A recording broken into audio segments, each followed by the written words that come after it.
Now we will talk about the biotechnology of food flavor production. As you might be aware that food flavors generally used to come from plant sources, and their extraction from plant sources is quite difficult in a sense that the amount of flavors and the flavor components that are produced in specific regions or the weather conditions or disease condition in plant would always affect these compound and the relative proportion of these compounds. So it is very much variable in those plants to extract those desirable flavors. On the other hand, if we can uh, make other kind of fermentation reaction in which we can control these processes better than the natural way in which plant produce those flavor compounds. They are far more economical and feasible, and this has been actually practiced very widely in the industry that now we get maximum flavors from these biotechnology applications because we can control the amount of flavors produced because this is highly complex. So it's very hard to produce these flavors chemically because there are large number of steps involved. It becomes very complicated if you talk about the chemical synthesis. On the other hand, if you talk about the natural plant extraction, that is also expensive. So biotechnology is one of the very interesting discipline that has been extensively exploited to produce food flavors.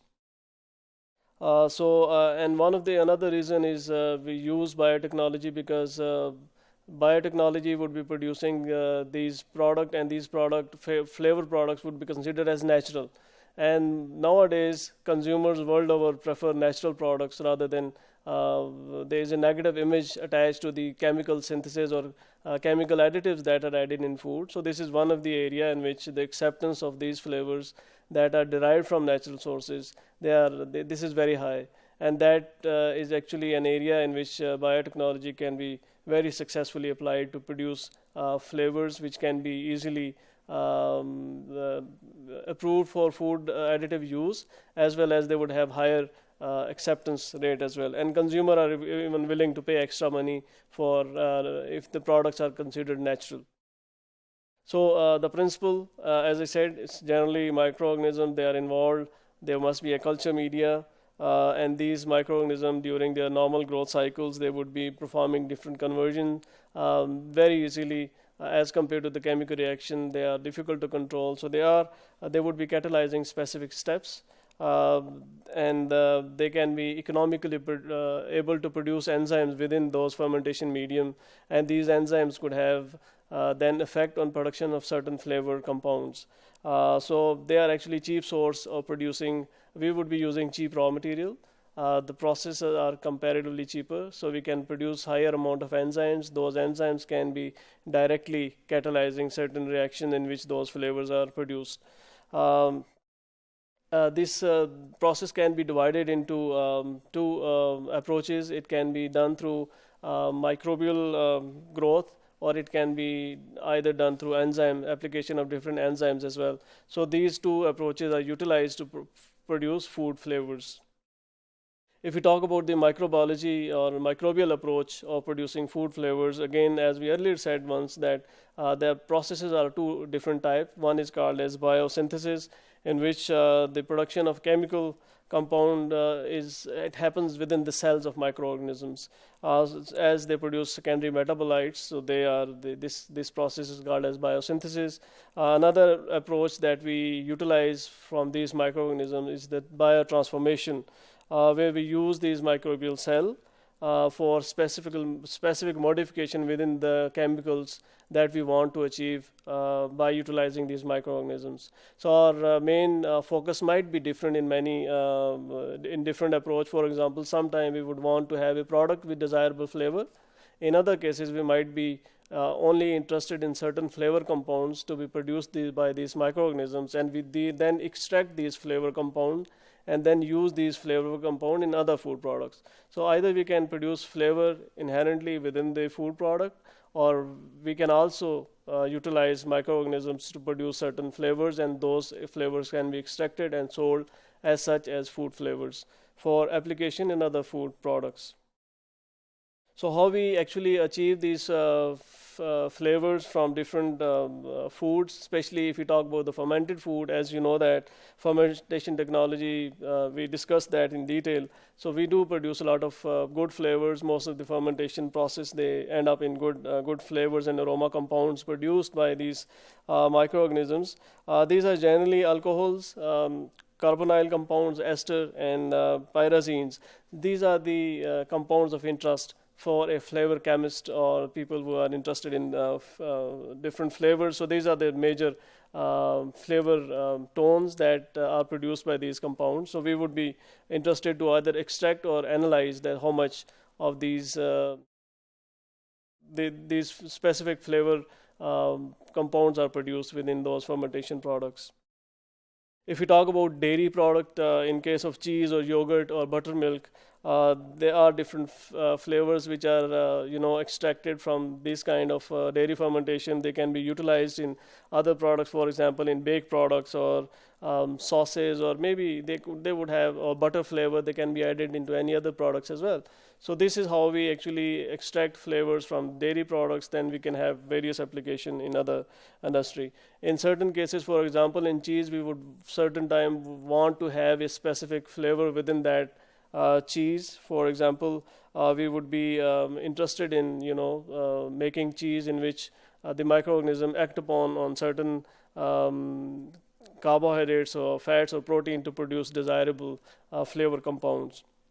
And they would be producing a various number of byproducts or these flavor compounds, and they actually together make up a desirable flavor tone. And if you talk about the chemistry, mostly they would be short chain fatty acids, acetic acid, lactic acid, alcohols, aldehydes, ketones, esters, sulfur, and nitrogen compound. This flavor chemistry actually is a complex chemistry in a sense that for one flavor we might be dealing with hundreds of thousands of flavor compound at the same time. So they are a combination of these compound, and there are large number of different compounds, and the relative proportion of these actually is important to look at the exact flavor profile of any food. So we have to look at all these compounds, the relative proportion of these compounds, and what is desirable in certain food product. So by this way, they would be improving the sensory quality of different food products, and we would try to control condition in which desirable sensory properties are achieved for this kind of products. So as we said, they are complex, long list of chemical reactions that would be taking place.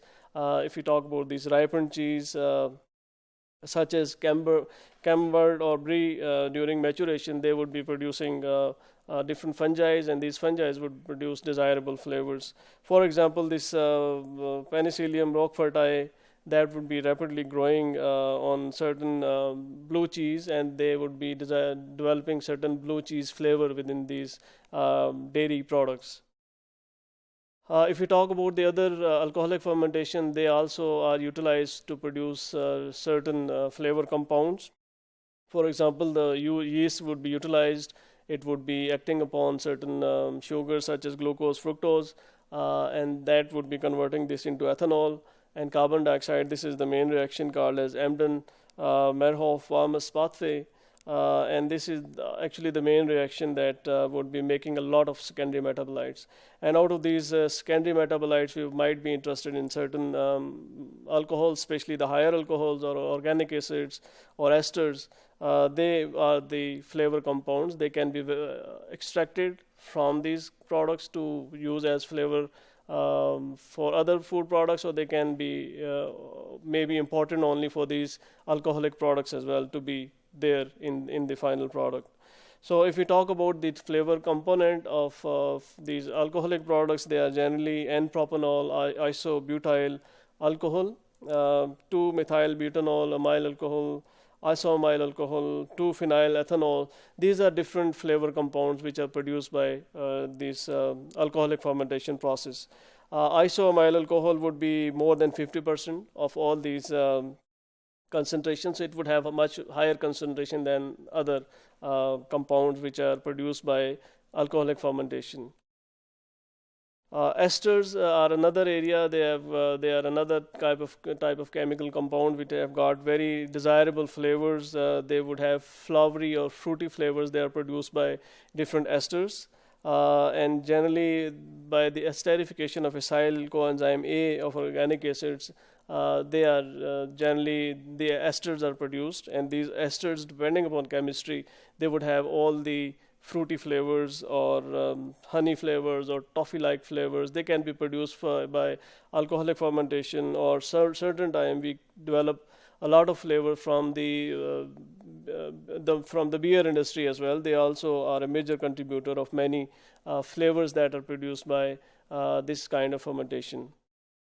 If we talk about bakery products, we know that Candida yeast, it is actually used for many of the baking operations, such as Saccharomyces strains. They are used as major fermenting microorganism for fermentation of these products, especially in the bakery yeast as well.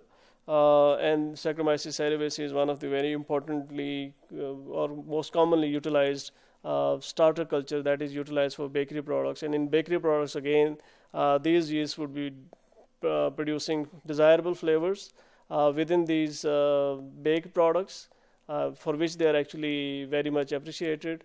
Or these again, baked products can be a source of some other kind of flavors that can be utilized or extracted from this fermentation process, and it can be used as food flavor. So this was overall overview of how we produce flavors within products, or how we produce flavors that can be extracted from fermentation product and then can be utilized in the food industry.